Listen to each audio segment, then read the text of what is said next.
ఏట్రా రాజుగారు వస్తున్నారని చెప్పులు ఇప్పేసి సంకలో పెట్టేసుకోవాలా, చేతులు కట్టేసుకుని దండ పెట్టేసుకోవాలా, శాలల్లో కురికేసి పక్కకి తప్పుకోవాలా?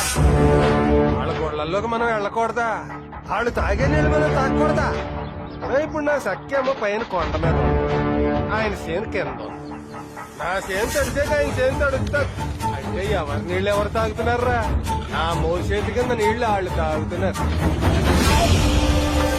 ఉన్నది నీకు 1 ఎకరం చెక్క, ఎందుకు రోజు గొడవ పడతావు? ఆయనకు అమ్మేయచ్చు కదా. ఒక్క సెక్కైన పొలం పొలమే, పక్క సిక్కిన పులి పులే. వాళ్ళ అమ్మ నమ్మేమని అమ్ముతాడా? పొలం నా తల్లి, నా అమ్మ నేనెందుకు అమ్ముతాను రా?